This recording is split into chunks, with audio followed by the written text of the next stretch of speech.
Des croix gammées, des symboles SS sur 127 tombes, le jour anniversaire de la mort d'Adolf Hitler. La profanation du cimetière juif d'Herlisheim, le 30 avril 2004, provoque un émoi national. Le ministre de l'Intérieur se rend le jour même sur les lieux. De tels actes d'antisémitisme sont contraires à l'esprit même de notre démocratie. L'affaire Rist est une affaire qui m'a profondément marqué à raison du fait qu'elle a déclenché une réprobation publique extrêmement importante. Le gouvernement promet de mettre tout en œuvre pour retrouver les coupables. Une cellule spéciale est créée, la cellule Thanatos. 15 gendarmes qui enquêtent en permanence sur ce qu'ils pensent être un groupe néo-nazi organisé. Son nom de code, Tiwaz 2882.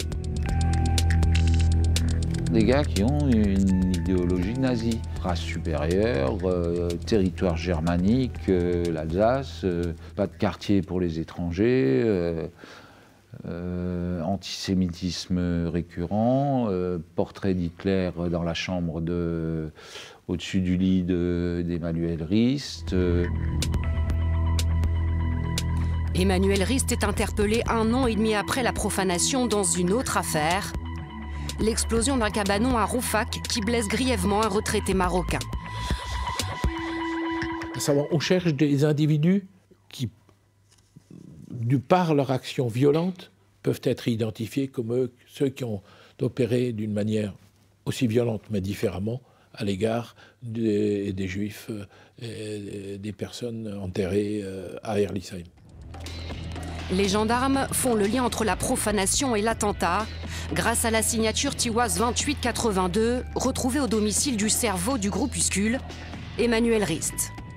Le tribunal a tranché en condamnant Emmanuel Rist, principal auteur des profanations, à 2 ans et demi de prison ferme. Laurent Boulanger écope de 18 mois ferme et Laurent Peter Schmitz d'1 an de prison, dont 6 mois avec sursis. C'est le début d'un long parcours judiciaire. Condamné à 10 ans de réclusion criminelle pour l'attentat raciste de Rouffach, l'ancien agent de sécurité est jugé à nouveau en 2011, cette fois pour avoir tiré à bout portant sur un marchand de tapis marocain en pleine rue. Emmanuel Rist n'a affiché aucun remords. Il avait même tendance à se vanter du crime présenté comme une exécution. C'est ainsi que les 2 complices de la profanation du cimetière juif d'Herlisheim ont relaté à la barre ce qu'ils savaient de l'affaire de Gundolsheim. Dénoncé par ses compagnons néo-nazis, Emmanuel Rist est jugé 10 ans après son premier crime, le plus grave. L'explication, elle était claire. Et il le disait, puisqu'il l'a expliqué. J'ai dit, quand je suis allé voir le marchand de tapis, j'ai dit, t'as rien à faire ici, t'es en terre germanique. Non, il l'expliquait.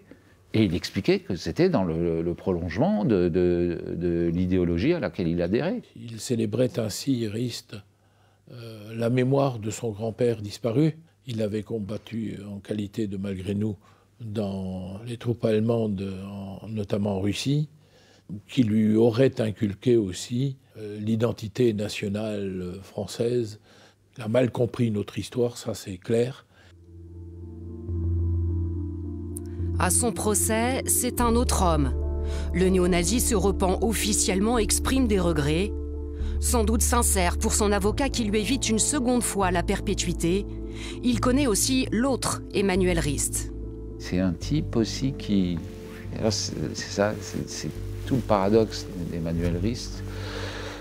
C'est un gars qui va militer aussi pour Amnesty International et faire des dessins pour Amnesty International. Mais qui a un côté plus ou moins secret qui consiste à avoir une revendication à caractère nazi. Jugé une dernière fois en 2013 pour le vol de 17 tableaux au musée Unterlinden de Colmar, le passionné de dessin étudie aujourd'hui les beaux-arts par correspondance à la Sorbonne, depuis la maison centrale d'Ensisheim, où il purge sa peine jusqu'en 2029.